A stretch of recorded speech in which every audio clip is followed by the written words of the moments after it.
आसाम आयेन आफादनि बुंथिगिरि बिस्वजित दैमारी बिथांनि नाजानायाव थाखो 9 आरो थाखो 10 नि फरायसाफोरनि थाखाय बिगियान आरो सानखान्थि गियाननि फुंखा मुंनि अनलाइन एप बेखेवबाय। दिनै अदालगुरि जिल्लानि सिङाव थानाय डिमाकुसि सेका शंकरदेव फरायसालिनि गेलेग्रा फोथाराव दिनै थाखो 9 आरो थाखो 10 नि बिगियान आरो सानखान्थि आयदानि बर' बिजों आरो असमिया मोननै बिजोंनि गियाननि फुंखा मुंनि मोनसे अनलाइन एप बेखेवनानै होयो। दिनैनि बेखेवनाय बे गियाननि फुंखा एप्सखौ बर' बिजोंनि गासैबो फरायसा फरायसुलिफ्रा जायखिजाया मबाइलाव मोननो हागोन आरो असमिया बिजोंखौ पानेरि बिधानसभा बियाबनि बेन्दोंआव थानाय फरायसाफोरा मोननो हागोन। नैबे जोंनि पानेरि बिधानसभानि सासे स्पिकार सार बिस्वजित दैमारिनि नाजानायाव जे मोनसे जोंनि ओनसोलनि फरायसाला बर' मिडियामनि फरायसुला फरायसुलिफोरनि थाखाय मोनसे गोग्गाथाव मोनसे सारा जोंनो मोनसे सुबिदा होदों।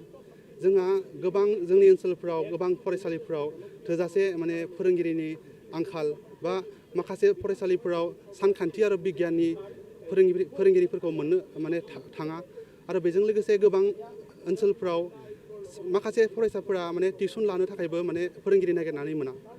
बे थांखिखौ लानानैनो जोंनि सारा माने नैबे जे अनलाइन जुगिदे मोनसे कर्स खालामनाय बेखौ सारा सुबिदा खालामनानै होदों आरो बे मोनसे माने एप्लिकेसन मोनसे मबाइल एप्लिकेसन जागोन बियो।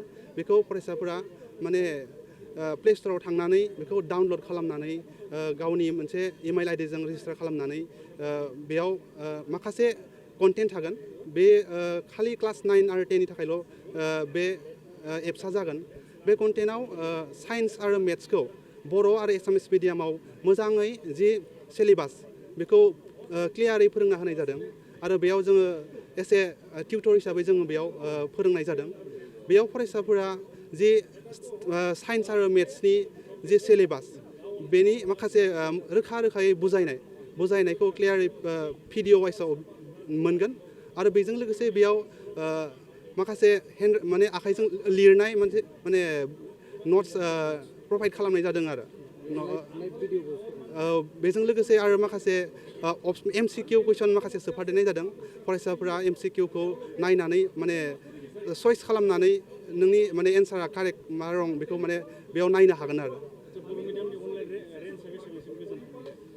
बे सारा जिहेतु बुंनाय बादि बे माने अल आसामावनो बेखौ माने साफ्रोमबो फरायसाफोरा इउज खालामनो हागोन होननानै फोसावनाय जादों आरो।